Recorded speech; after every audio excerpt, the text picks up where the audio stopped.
Salut à toi, mon guerrier. Aujourd'hui, on va un peu discuter. Alors, un abonné m'a posé une question. Il m'a demandé comment gérer les pressions et les tensions à son premier stage. Il bosse dans un restaurant. Mais de ce qu'il m'a dit, il n'est pas bien intégré. Et il apprend absolument pas grand-chose.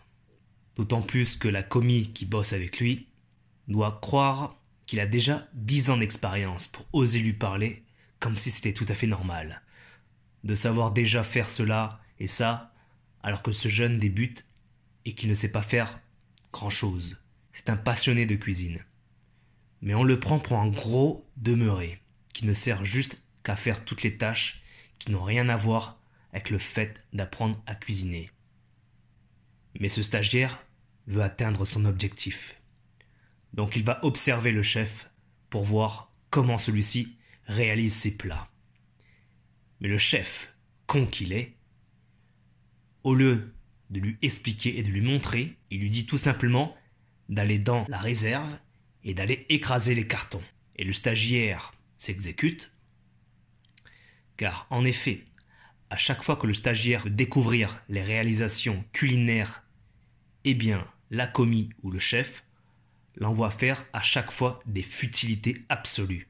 Ce pauvre stagiaire, qui je rappelle ne gagne pas un centime, trime toute la journée, sans encouragement, sans être motivé et encadré. Mais un jour, il parla au chef et lui demanda s'il peut apprendre plus de choses que ce qu'il fait en cuisine, c'est-à-dire pratiquement rien. Le chef s'exécute et lui montre des techniques. Il se dit enfin, le chef a compris. Mais voilà, le jour d'après, tout recommence. Et il refait les mêmes conneries inutiles et sans saveur, telles qu'éplucher des légumes toute la journée ou nettoyer les frigos, la friteuse. Et ce stagiaire repart dans la déprime.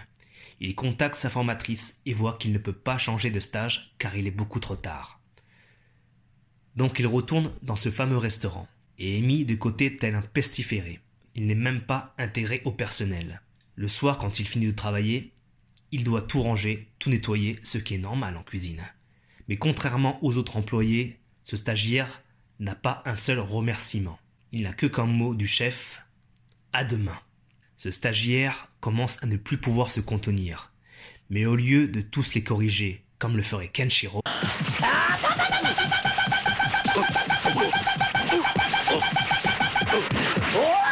ce stagiaire avait vu une de mes vidéos sur la fierté de Vegeta et une autre sur oser être soi-même.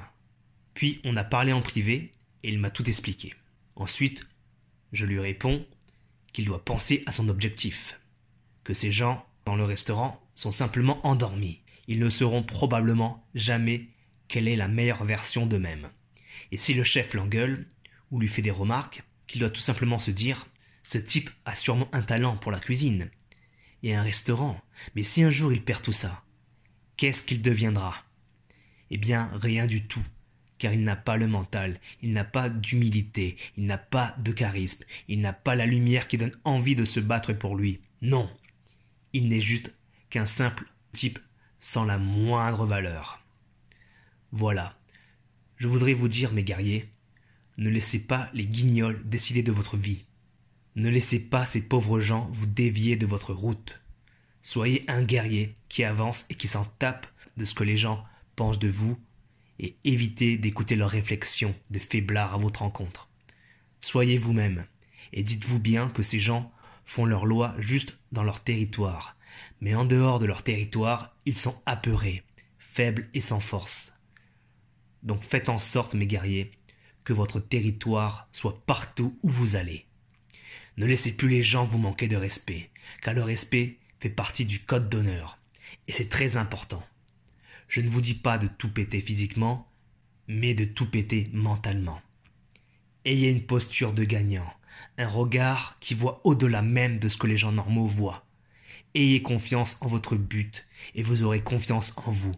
Ce stagiaire maintenant, quand on lui manque de respect ou qu'on abuse de son statut, eh bien, tel un super guerrier, il regarde le chef droit dans les yeux et lui dis simplement « Je suis ici pour apprendre la cuisine, et ton rôle à toi, chef, c'est de m'y aider.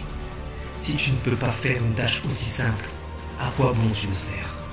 Je n'ai ni colère ni ressenti envers toi, mais j'ai un but à atteindre, car je suis un guerrier. » Voilà comment il faut parler avec détermination et honneur. Mes abonnés et non abonnés, si vous avez des questions ou des problèmes de ce genre ou autre, l'espace commentaire t'est réservé. Et abonnez-vous mes guerriers, pour qu'on montre au monde qu'il reste encore des gens droits et forts, qui n'ont pas basculé vers la faiblesse d'écraser les autres, mais plutôt de les élever.